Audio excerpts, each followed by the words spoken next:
Okay, now in this part 2 segment here, I want to just continue just briefly with classical, and then I want to get on with my next subject here. Now, here's what you can expect if you want to play classical music on the guitar. Now, the first thing is, if you want to be a classical guitar player and learn to play classical music, the first thing is, you've got to do a check. You've got to ask yourself, do I really have a love for the classical guitar, and is this what I want to do?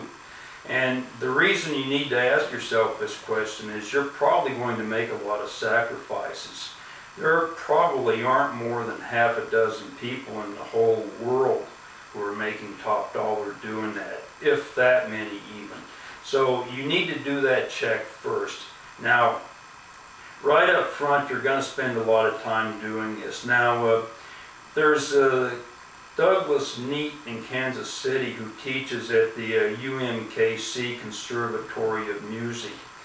His classical guitar program there, for somebody to be a student there, he tells them right up front, you're going to practice a minimum of 3 hours a day, and some of his programs are going to practice 6. So you're going to be making a major commitment of time. And he also says on his website, which he has, which I'll give you the website later, he says, now, we're not located near the mountains or the ocean, so we don't have all the fantastic scenery here in Kansas City. But he says, if you're playing 3 to 6 hours a day like you should be playing, you're not going to have time to go to these places anyway. And he says the other thing that's important is the teacher of the program. He says, now I'm here all the time. He says, I teach, and he says, I spend an hour each week with all of my students.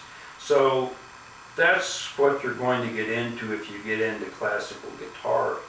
And you're probably going to make your living with classical guitar by teaching, so you're probably never going to make any major money. You're probably not even going to have a shot at it.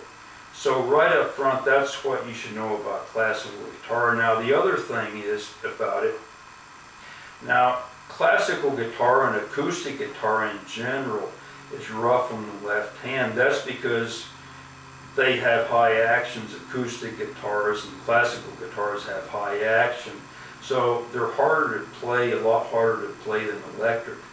Also, with the classical guitar, you play without a neck strap, so you'll sit there like this with it elevated with your back torqued. And in fact, a lot of classical guitar players play like 6 hours a day and wind up wrecking their back eventually.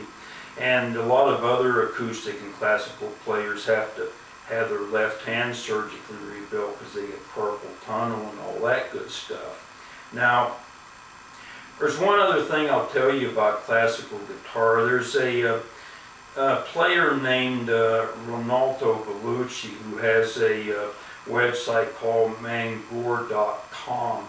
I'll give you that later, but he teaches on this website. He's got a ton of stuff there. He teaches on this website, and the most valuable thing he teaches you is how to set and how to play and how to organize your practice so you don't spend hours a day playing.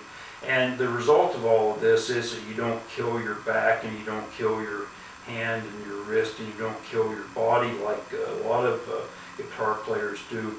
In fact, he subscribes to the Abel Calavaro school of playing, and he's a student of his, and that's where he gets his ideas from. Now, the only thing is they don't do rest strokes, and he doesn't like finger squeaks, but that's just what he does, and he teaches on a website, so if your fingers squeak, and all that, he's never going to notice anyway. So, okay, that covers classical guitar pretty much. That's about everything I know about classical guitar from my years of playing, and like I say, it'll give you some idea, just some idea of what you're getting into if you go for that. Now, I'm 4 minutes and 38 seconds into this, so we'll move on to the next segment here. Now, the next segment I want to get into here.